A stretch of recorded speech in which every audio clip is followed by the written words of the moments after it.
And welcome to another episode of Experts Speak. I'm Michael DeLon. Today I'm talking with Mike Koehler. Mike, thanks for being my guest today and squeezing me into your calendar. Yeah, no, I appreciate being on. I love talking about myself. No, I love being on shows. So.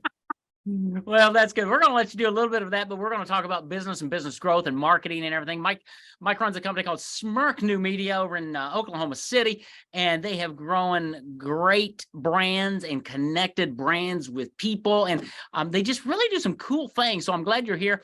Tell me, Mike, as we get ready to dive into a great conversation, how in the world did you get to doing what you're doing today? I've always been around storytelling. So my dad was a newspaper guy when I was a kid, and that was my first job. As soon as I turned 16, I started covering ball games. I grew up just north of you in Springfield, Missouri. So Okay. if I'm not within 10 miles of I-44, I get the hives. So I dove into journalism, did that for quite a few years. That brought me to Oklahoma City, and that was around 2000. I came to Oklahoma City, and then the whole internet came, and the journalism industry sort of went all wobbly, and I became the guy who sort of figured out social media in our newsroom. And once I realized I couldn't, single-handedly save the print journalism business, but I could make a good living doing this other thing that I was doing, then I started my company. So Smirk launched in 2010. When everybody, I call those my missionary years, when people were still trying to figure out what exactly social media was, and me trying to convince them to give me money for it.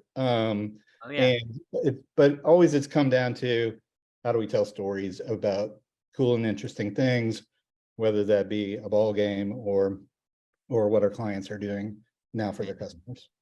That is so good, and I hope my audience just heard that, because that's worth the price of admission right now. How to tell stories, because that is really a lost art, I think, when it comes to marketing, and business growth. Is we get so hung up on the tactic or the channel, TikTok and this, that, or whatever, Right. And they all work when they're done properly. But storytelling, let's dive into that a little bit more. Is how do you work with business owners, small and large, because you work with all sizes of businesses, and how do you get them to start? Because I presume, especially the small business owners, they ain't lined up with storytelling when they first come to you. Yeah, it's so that draws a lot on my journalism roots, and my team really comes from a bunch of different places. So we put our clients through what we call the content conversation, and it's really sort of we want to crack their heads open and sort of get our fingers in their brains a little bit, and really figure out what they're all about. And the shorthand to that has become, how do they know what they know, and how do they do what they do? And once no matter what somebody is doing, I think the biggest pitfall that small business owners have is thinking what they're doing is boring, because they're sort of in the middle of it 24/7. When you think about it, every person who is brave enough or foolish enough to start their own small business, that in and of itself is a story worth telling. Right. Why, what made you go and take that leap? What made you passionate about what you were going to do, whether that's, baking cupcakes or fixing people's air conditioners or whatever it is. And then it's sort of, we're turning the cameras on them almost as their own sort of reality star. Whenever anybody says they're boring, I remind them of all, that at one point there were like 6 pawn shop shows on TV at the same time. Nothing you do is boring if you tell it in an interesting way. Yeah. Because for every business owner, there's the best day ever, the worst day ever, the weirdest day ever. And once you start walking people through that sort of thinking, what we try to do is get their brains to understand that experience is content. And once they have that, I should write that down. Once they have that, then they're then they understand what we're trying to do. And Yeah. then they understand the value of what they're trying to give to the audience. So Yeah. And that is so good, because stories is where it's at. I mean, if you and I went to a nephew's birthday party or something and we didn't know each other, we would start, we would do the dance to try to figure out what do you do, and there would be stories being told, and that's what bonds us together. That's why we love movies so much, or music. It's all story based. right. But when it comes to marketing, we have to do something else. It's like, oh, shut up. Telling the story, and I love experience is content. And when you think about social media marketing, it should be a story that draws me in.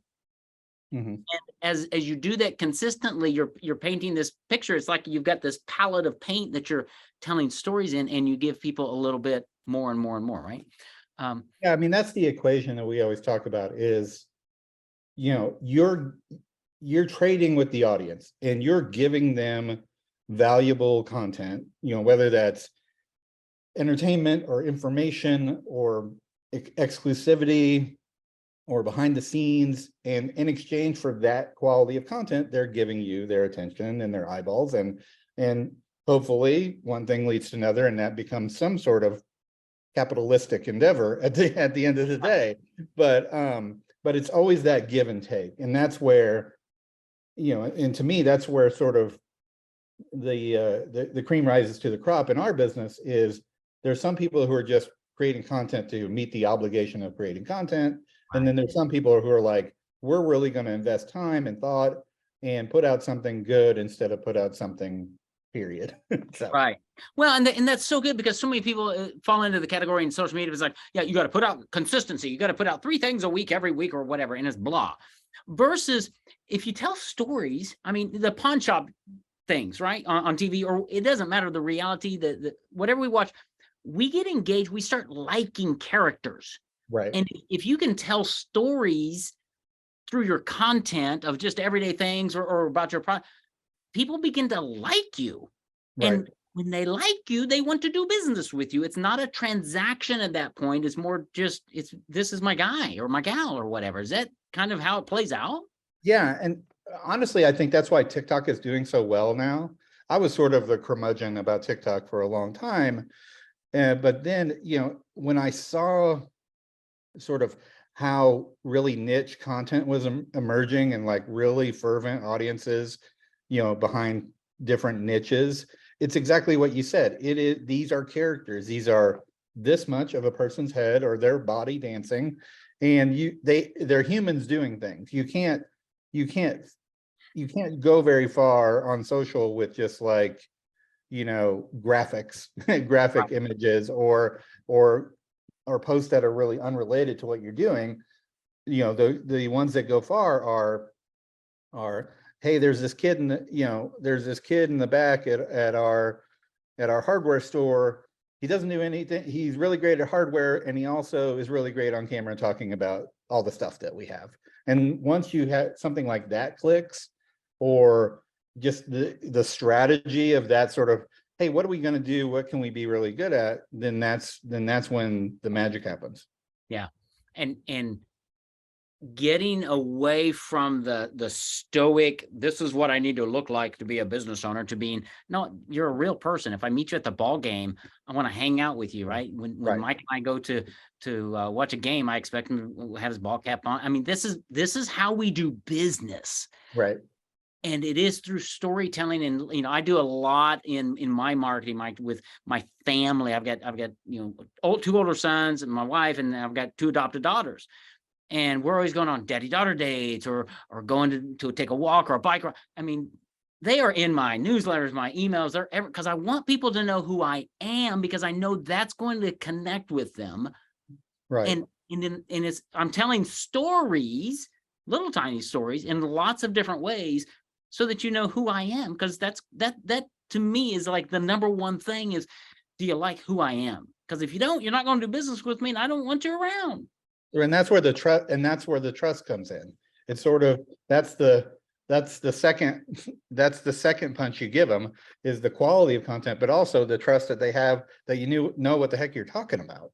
And Yes. that if they need help with that thing, whatever that thing is, then they'll trust Michael's a real guy. I know he does. It seems to me when people are talking about the businesses that they really connect with online, the setup is always something about a story, and then the punchline is what they do. Oh, I go to that place and that lady's so friendly at the counter, and then I buy this. It's one before the other. And Yeah. if you can do that, then they're part of the family, and that's how people are going to decide. And that's it. And when you work with stories and you reach out to Mike, and we're going to tell you how to do that here in a few minutes. But when you do your marketing this way and tell stories and are engaging and a little more fun than most marketing, people start moving towards you and they start telling other people about you. And that's why some people on TikTok or YouTube or whatever, they have all these followers. It's like, well, why? Because they have engaging content, and people talk about, in social media, people talk. I don't know if people know that or not, but it spreads the word pretty quickly. Is that what you have found as you help business owners break through this storytelling? Yeah, I mean, and not to get too nerdy about it, but just from studying, studying the metrics and everything like that, a lot of the juice happens in the conversation that's happening underneath the post. The post is what it is, but there's been studies, and we base a lot of work on this too. There's been studies that say if you spend more time in the engaging in the conversation and less time trying to look super slick with your award-winning creative campaign, you're going to get better sentiment from the audience than if you just posted slick stuff and then never talked to them. So that's why one of the services we provide too is customer what we call active response, which is talking to customers, answering customer questions, and all of that. And while the people who make Super Bowl commercials get trophies and awards and all the la-di-da, talking to somebody and making sure that they're happy with an experience or they share a great experience with their friends is as important, if not more than to the bottom line. So Absolutely. Yeah. No, I love that, because what you just explained is you've got a post and you've got like all those comments and things that are underneath it. That's what you're interacting with, right? That's a lot like what I preach to my clients is it's in the follow-up, right? It's not that you ran an ad or did a webinar or had an event. Great. How much are you following up? Because people aren't always in the market today, but they're going to be in the market pretty soon. How are you engaging with people on your post? So it's not the post, it's what's happening down below. It's kind of like the you go to the ocean and you got the waves versus the current, right? Waves don't kill a lot of people. The current kills a lot. That's where the strength is in the current. The strength in social media is in those posts and what's happening down there, that active response. And I just don't have time for that, Mike. I'm sorry. I got to go over here and do this other thing. And that's why Mike and his team are so valuable in just that one little area. Because how much money are you leaving on the table because you're not responding to the posts, to the comments on your post, right? Yeah, I have a big slide when I do have a talk that says reply or die, because it's really, like you said, it's leaving money on the floor that you could be picking up, because there's so many unanswered questions floating around on social media that if your only job was to answer those questions that were in a place that you do business, then there's where all the new business is. And if those unanswered questions are underneath your own stuff, then it's like you're in your store and you see people outside with their face pressed up against the window and you're like, I got to do something else. So the way we tie that in with the storytelling, though, is we really focus with active response on voice, on the voice of the content. And that's where everything carries through, where we're not only defining the characteristics of the brand in those original posts we're making, but we're figuring out what words do you use, how do you respond to somebody who's mad, how do you respond to somebody who's happy, how do you use emojis and GIFs and these other storytelling tools that we have? Are you a brand that's, we get down to like this individual vocabulary and stuff like that to really define these brands, so that when that person is interacting in the comments, they're getting a consistent message and knowing what that brand's all about, from the slickest commercial down to the, hey, we're sorry that you didn't get that extra French fries in your bag that you wanted, because we want to maintain that relationship and maintain the relationship so they know it's that brand. It's not just any old place. It's the place that I go to, that I talk to, that I hear from. Absolutely. Yeah. And when you do that and you do it well, not only have you won that customer, but you've Right. won the influence of all the people they're going to tell that story to, right? And therein lies the magic of what Mike does with his team. Talk a little bit, just who do you work with? If I've got business owners out here listening, who would be an ideal client to you? What are they wrestling with? And then where are they going to go to get more content and information about you?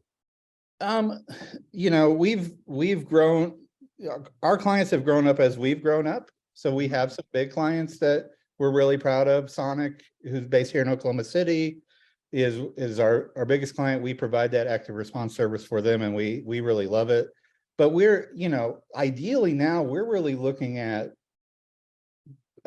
businesses that are figuring out how to grow their marketing as they grow themselves.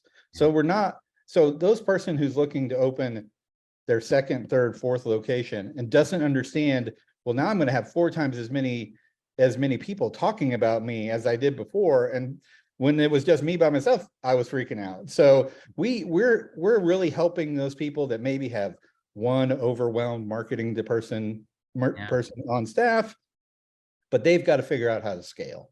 And Right. so, we're working with, a lot of multi-site companies now, a lot of franchising companies that are starting the franchising process and figuring out, how do we stay true to what we were and continue to have an ongoing relationship and a growing relationship with our customers. And so that's tricky, but we feel like it's a journey that we like to take with people, because it's really freaking fun too when you talk about it. So that's our sort of sweet spot right now, is like, that chiropractor who's opening the 4th office in the suburb, we want to, those are the type of guys we want to talk to, because they're seeing they have scale to, see the value, to afford the value, and to see real return, and really set up systems that really help them in the long run. Yeah. So that's great, because we work with those, we work with attorneys, with financial advisors, we have multiple offices, right? That's an ideal spot for you to be reaching out to Mike and having conversations. How would somebody, Mike, where would they go to just take that next step and begin a conversation? Sure. Yeah. Well, there's not a lot of Smirk New Medias in the world, so we're the only one. Smirk New Media. SMIRK newmedia.com. We don't take ourselves too seriously. Obviously, that's a whole story. So going to our website, you can tell that attitude in our website too, once you see sort of how much fun we're having on that.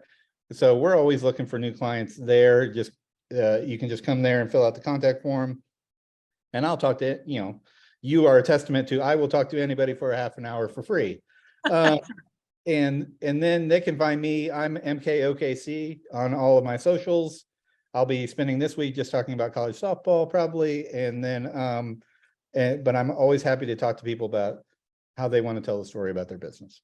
That's awesome. We will capture all of that in the show notes. So if you are out walking a dog or driving or exercising or whatever, no worries. We got you covered. All those links are going to be in the show notes. Mike, this has been a fascinating conversation. I love how you take story, weave that into to really help business owners market differently, and then adding to that the active response in making social media really come alive and staying connected in the tone and voice of that brand. That's brilliant. So thank you for doing that. thanks for being my guest. And Absolutely. have a great rest of your week, my friend. Thank you.